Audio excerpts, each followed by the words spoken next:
Hello student, नमस्कार। आप सभी लोगों का राजनीति चैनल पर बहुत बहुत अभिनंदन है। हम आपको डेली आदिकाल से संबंधित महत्वपूर्ण प्रश्न करा रहे हैं, पढ़ा रहे हैं। इनको आप लोग बहुत ध्यान से पढ़िएगा, बन रहे क्वेश्चन से इंपॉर्टेंट है।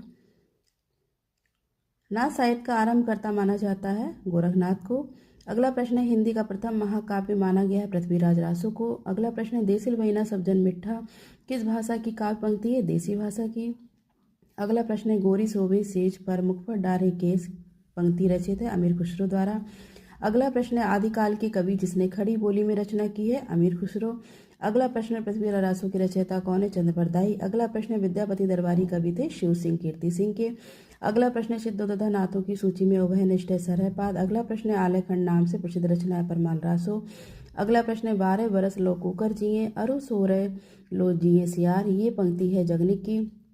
अगला प्रश्न है, वह कवि जिसको मैथिल कोकिल कहा गया? विद्यापति को। अगला प्रश्न है, चंद्रप्रदायी दरबारी कवि थे पृथ्वीराज चौहान के। अगला प्रश्न, नाथों की कुल संख्या मानी जाती है 9। अगला प्रश्न, रानी केतकी की कहानी की रचनाकार है इंसान अल्लाह खां। अगला प्रश्न है, आध्यात्मिक रंग के चश्मे आजकल बहुत सस्ते हो गए हैं, उन्हें चढ़ाकर जैसे कुछ लोगों ने गीत गोविंद के पदों को आध्यात्मिक संकेत बताया है, वैसे विद्यापति के इन पदों को भी शुक्ल जी के उक्त कथन का आशय है। विद्यापति के पद अधिकतम श्रृंगार के ही हैं। अगला प्रश्न है, पहले जैसे गाथा या गाहा कहने से प्राकृत का बोध होता था, वैसे ही पीछे यह दोहा या दुहा कहने से अपभ्रंश या लोक प्रसिद्ध का भाषा का बोध होने लगा। ये कथन किसका है? रामचंद्र शुक्ल जी का है। अगला प्रश्न, आचार्य शुक्ल ने रासो शब्द का संबंध किसके शब्द से माना है? रसायन से। अगला प्रश्न है, पृथ्वीराज विजय नामक ग्रंथ के आधार पर पृथ्वीराज रासो को प्रमाणिक रचना मानने वाले जो विद्वान है वो हैं डॉक्टर बुलर। अगला प्रश्न है, आप लोग इसका स्क्रीनशॉट भी ले लेना। अगला प्रश्न है, गद्य पद्य मिश्रित चंपू काव्य की प्राचीनतम कृति हिंदी कृति है राउलवेल।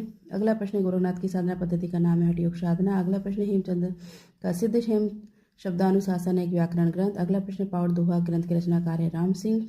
अगला प्रश्न, मैं हिंदुस्तान की तूती हूँ, ये कथन है अमीर खुसरो का।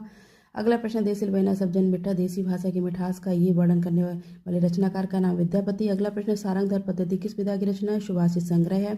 अगला प्रश्न, विक्रम की 7वीं शताब्दी से 11वीं तक अपभ्रंश की प्रधानता रही और फिर वह पुरानी हिंदी में परिणत हो गई, ये कथन है चंद्रधर शर्मा गुलेरी का। अगला प्रश्न, पृथ्वीराज में समय है कितने उसमें सर्ग हैं? 69 है। अगला प्रश्न, चंद्रधर शर्मा गुलेरी ने साहित्यिक अपभ्रंश को क्या कहा है? पुरानी हिंदी नाम से पुकारा है। अगला प्रश्न, अपभ्रंश की उत्तरकालीन अवस्था का नाम है अवहट। आप लोग प्लीज स्क्रीनशॉट ले लेना।